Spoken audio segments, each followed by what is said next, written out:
In the previous class, the principle of formative mathematics curriculum, we are seeing about the second need, that is secondly the child's need, right? A child's need, interests, capabilities should be considered as base for mathematics curriculum.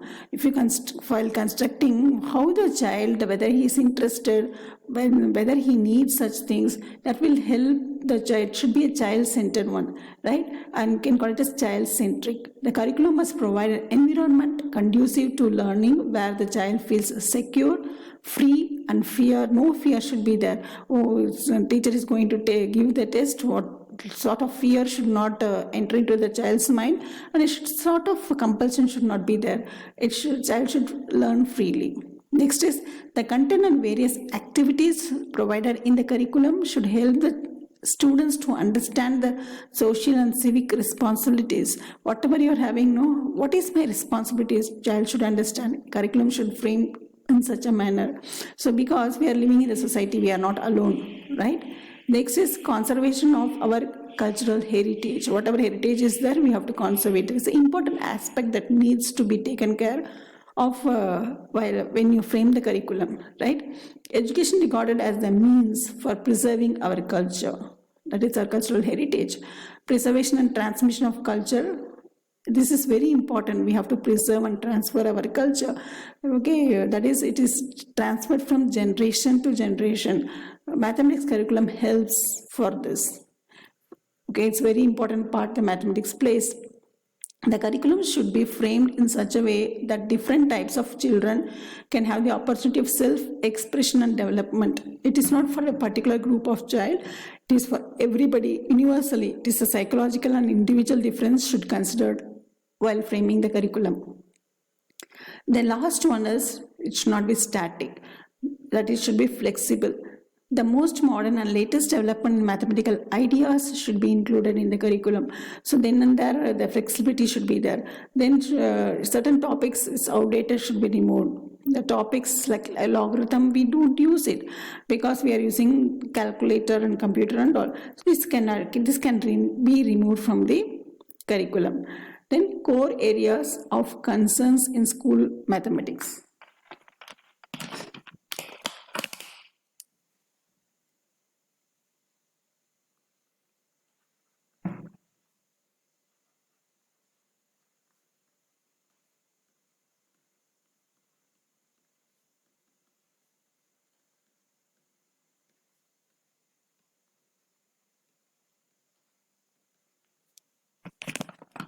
Areas of concern is that our curriculum is incapable of making mathematics learning an enjoyable process. Most of the time, the fear of failure is there in the child's mind. When there is a test, they always feel that I may fail in the test, or if they fail also, that failure makes them very much disappointed. The child creates it creates disappointment among a minority of the child, right? Where whose talent is very less. Then it creates some sort of fear in the child's mind, and child don't enjoy learning. And this is the important fear that should be removed, right? The theoretical knowledge provided to the teachers along will not help them to implement effective assessment strategy in the classroom. Next is continuous and periodic assessment should be there. Whatever assessed, it should be continuous and periodic also.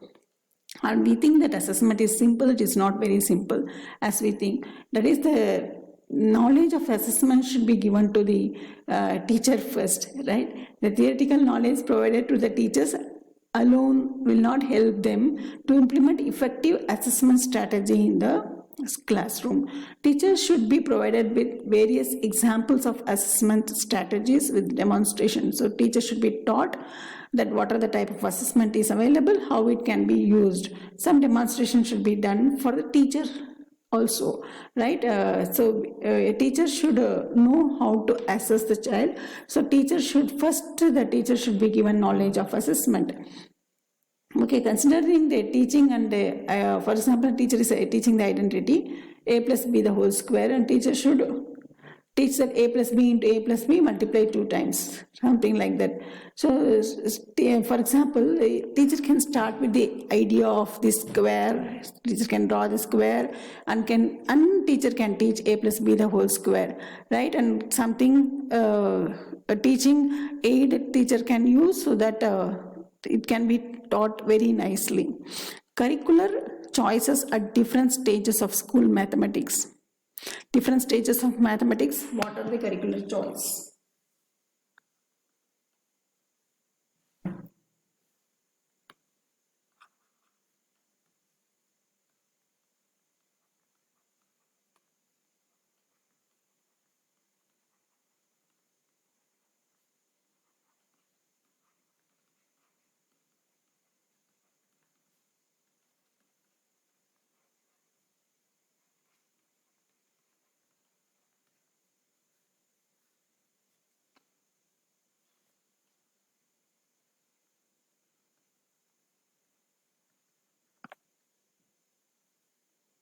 So different stage, what are this child is supposed to learn at different levels, we can say. So if you talk about the primary level, right?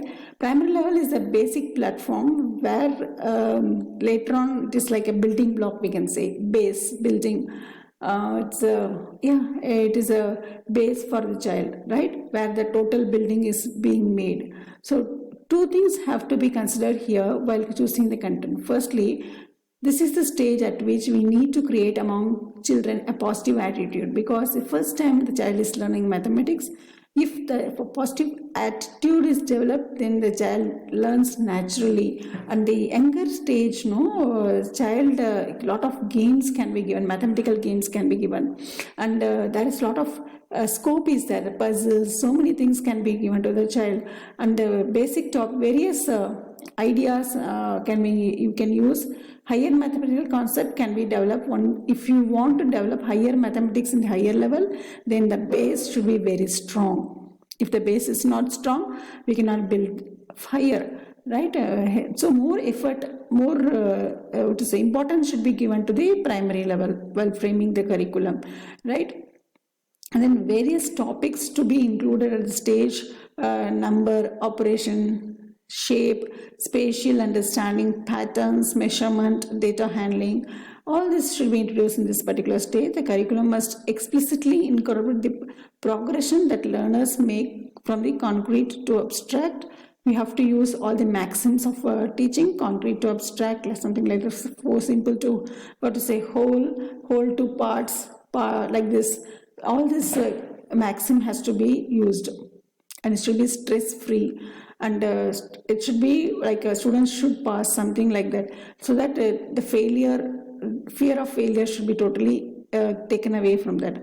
Curriculum choices at upper primary stage of school. Now we have seen the primary stage, now upper primary stage. During upper primary stage, slowly children must be given opportunity to deal with the abstract concept. In the previous stage, only concrete. Now we are moving on to the abstract. So the sustained interest and make them learn mathematics without fear. Fear should not be there, boredom should not be there. There should be a lot of puzzles, shortcuts, a lot of recreation activities you can arrange that is related to mathematics, right? This is the stage at which algebra needs to be introduced. When the child goes to 9th standard, right? It should be introduced by the connecting to real life situations, so that child won't feel boring. Percentage, ratio, proportion, interest, all these difficult topics are introduced here. And then mere only introduction, it should be connected with the real life also. Some sort of drama can be something like that, so that to teach, for example, to teach profit and loss, and then the topic becomes quite interesting. And the child learns about the space, shape and all, data handling, representation, interpretation and all. So if you go to the secondary stage, curriculum choices at secondary stage of school mathematics, this 9th and 10th. At the secondary stage, upper primary, I'm so sorry, it's 6th, 7th, 8th. That the previous stage was 6th, 7th, 8th. Secondary is 9th and 10th. Previously I told 9th, sorry. It is the 9th and 10th. Now secondary is 9th and 10th. At the secondary stage, the students begin to perceive the structure of mathematics as a discipline. They understand now it is a discipline. Pure rote memorization, formulas, all should not be there. It won't be interesting for the child. Procedural knowledge is not much important. So examples and activities should be familiarized with the characteristics of mathematics. Communication, students should start communicating in mathematics. Careful terms, concepts, symbols, all the union, intersection. So many symbols are introduced during this stage. Student develop familiarity now. The algebra that 8th standard student might have learned algebra in the progress. Mathematical modeling, data analysis, interpretation. So many things they learn. Geometry, algebra. All this thing can be introduced during this stage. Next comes the higher secondary stage. So mathematics curriculum at higher secondary stage should make the student realize a wide variety of mathematical applications. Lot of mathematical applications should be there, and the child should understand that it is correlated. Mathematics is correlated with physics, chemistry, biology, economics, commerce, astronomy, computer science. Everywhere the correlation in mathematics is there, application is there. This stage is a launch pad. You can say that because they are going for higher university level, and this becomes the launch pad, means where from this base they proceed further, right? Like a helicopter, the launch pad, when the if you see the rocket, launch pad of the rocket, from that the rocket starts moving upward direction. Same way it should be the launch pad for the child, right? Also it gives the career choice. This level, students understand about the career and their career choices developed in this higher secondary stage. So this is the time for the child to create more interest and aptitude of mathematics has to be developed, and sharpening what they were learned before, it should be sharpened, and they are introduced to the integration, differentiation, so many things, and how it is applicable in the day-to-day life also. These are the things they learn in the higher secondary stage. Recent trends. We can talk about the recent trends of curriculum development. Only we are going to talk about the NCF 2005.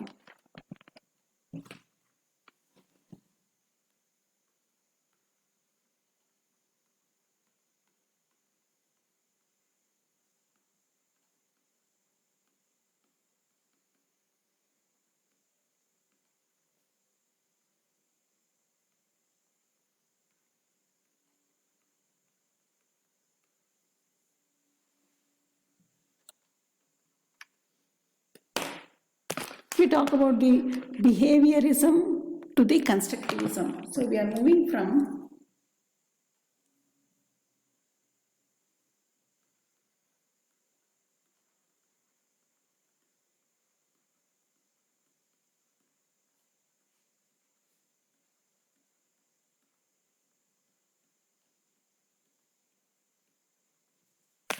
so previously it was behaviorism, that is the like a child learns whatever the teacher teaches, okay, and it is imposed on the child. Now the child is active learner. Previously the child was passive learner. Now the child is taken as an active learner, and the child knowledge is constructed in the child's mind. That is a basic of the constructivism. Okay, that is what NCF 2005 says. This is all about the NCF 2005, right? And the teaching learning process, this trend or shift, okay, is the greatest shift in mathematics from the subject-centered approach to curriculum development. Then how the textbook should be. Okay, it is imperative that teachers should have a clear understanding of the various approaches and trends in the development of curriculum. That is very important, right? The four major components in any educational process are, first, if you see the four major components in any educational process, what are they? First is curriculum, second is the teacher and student, and the context, right? First is the curriculum,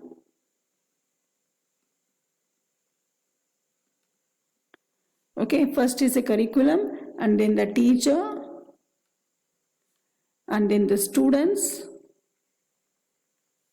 and then the content.